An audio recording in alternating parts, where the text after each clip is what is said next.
So you can't be our guest. We are all physicians, so we cannot say you can't be our guests, but there are some exceptions. I have no disclosures.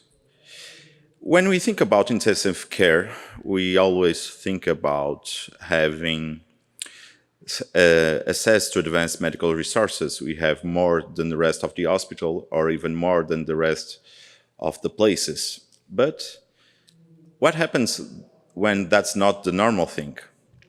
When we think about intensive care, we think about fancy machines, we think about fancy places, but that's the reality of tier one, very advanced countries, and that's not the reality even for all the Europe countries.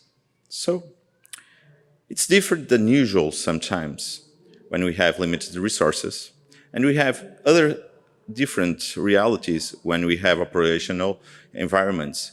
When we'll have high tech, we can have some evacuation, some support, or even telemedicine. But in low resources countries, we don't have anything. We don't have to whom we can call. We don't have telemedicine. And sometimes we don't have the basic as evacuation. We don't have other hospitals to evacuate, or we don't even have roads to do it. So the limited resources, that's more the reality of it. This ICU in Mozambique is not a ward, it's not anything, it's an ICU. That's the endpoint of a major hospital in Mozambique. And Mozambique, it's a huge country in Africa. And that's what they have. Their beds, like this, and we're speaking about not having shit, not having anything.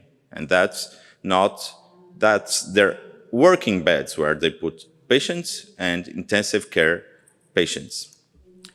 Sometimes they have donations. Everybody donates. Some countries like to donate. They give beds. As you can see, in the upper left corner, that's Angus. So sometimes they have stuff. They have endpoint things. ICP, for example. But the thing is, do they know how to work it? They don't have neurosurgery. Why should they even try to assess it? So they sometimes have beds, but how you can see, there's no sheets. In some realities, it's the relatives that take the medicine to the hospital and take food, because in reality, they don't have anything. They just have the walls and sometimes some fancy beds, and they could have some serum, for example, but nothing else. They don't have monitors, or at least they don't know when they have it, how to work with the monitors. So here you go, some tech, as you can see, but see the distance between the beds, see the cleaning of the thing, and sometimes we're speaking about basic things that they don't know how to do it, and we're not speaking of normal wards. We're speaking intensive care medicine and basic things like washing hands. But when sometimes we offer fancy things and they have it, they don't touch it because they don't want to ruin it. They don't have how to arrange it. They don't have, for example, other tracheas. They don't have how to replace things when they're using it. So it's better for them not to use it, and they keep it closed and they don't touch it. So intensive care, that depends a lot of many things. It depends on the place you are, the country you are, and the reality you are in. And when we think that we have problems, the problems there, it's everything. Education, sometimes it's very basic. It's very important to have things, but if you don't know how to use it, you don't know how to assess the patients, you don't know how to recognize when you have a problem. So we need to educate. Material, everything. Maintenance, I have a monitor that doesn't work. I have a pump that stops working. I have a ventilator that got dirty, something.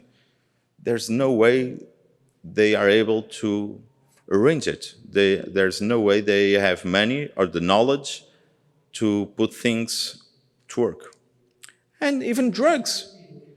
When you have countries or hospitals that the only thing they have is paracetamol or aspirin, how is it possible to speak or tell them they have to ventilate or they have to give Rocurone or something?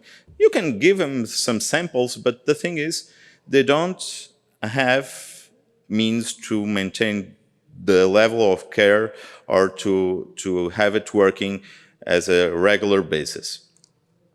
So what to do?